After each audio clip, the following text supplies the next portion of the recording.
The Civil War was probably the most tragic event to take place in our great nation.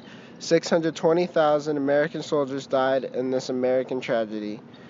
The war was between the North and South. The North, or Union, wanted to free African Americans from slavery, while the South wanted to keep slavery because they depended on it for farming and everyday things. This war was fought in several different places, from southern Pennsylvania to Texas, and from New Mexico to the coast of Florida. The war began when the Confederates, or Southerners, invaded the Union soldiers at Fort Sumter on April 12, 1861. The war ended in the spring of 1865 when Robert E. Lee, the Confederate leader, surrendered to Ulysses S. Grant on April 9th. The Civil War was a time for major weapon production. Several new guns, explosives, swords, and artillery were invented during this time period. The North produced 3,200 firearms for every 100 firearms the South produced. Some of those firearms created were the Sharps rifle, Spencer's rifle, and Henry rifle. First off, the Sharps rifle was a huge advancement because it was made into a breech loader instead of being loaded by the nozzle. The rifle was only a single shooter, but marksmen with good enough skill could shoot 8 to 10 shots per minute. The next rifle, the Spencer rifle, was a custom firearm made specifically for Union cavalry soldiers. This rifle was short and easy to load, which made it great for horseback.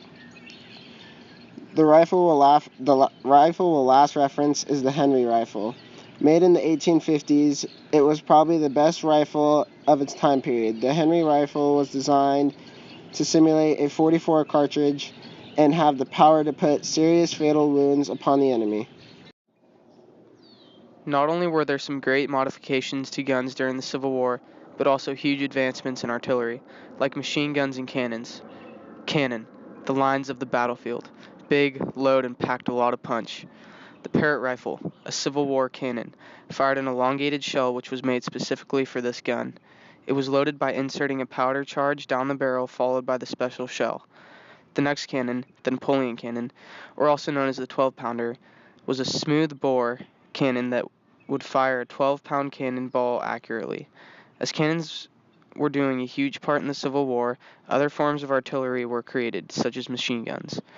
The coffee mill gun was the first machine gun used in combat, and was Abe Lincoln's favorite gun. Lincoln had even gotten the chance to test the gun.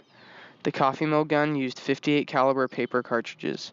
Another machine gun invented was the Billinghurst Requa battery gun, which consisted of 25 rifle barrels arranged side by side. Most new weapons turned into failures, but over time the kinks were worked out, and we have the most advanced weaponry today. Explosives became a huge part of the Civil War. You may think that rockets are a thing of the 20th century, but they had an appearance in the Civil War. Soldiers made bottle rockets, and with advancements, they were able to shoot them 2,000 yards.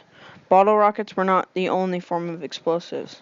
There were also Ketchum grenades, which was a projectile explosive that could be thrown like a dart. Mines also became a thing. Mainly used by Confederate soldiers, mines were made of gunpowder, a fuse, a brass detention cap.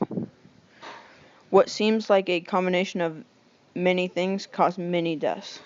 Besides all of these advancements in guns and explosives, swords were used a great deal in the Civil War. Some popular swords included the Model 1832 foot artillery sword, the Model 1832 dragon saber, and the Model 1840 light artillery saber. Every weapon used or made had a huge effect on the outcome of the war. We have had even greater advancements since the Civil War. Nowadays, we have giant cannons on wheels called tanks, or even fully automatic machine guns that can shoot hundreds of rounds per minute. There has even been advancements in explosive like mines or rocket/grenade launchers. Thanks to the Civil War, we were now able to build new guns and then make advancements to have the best armory today.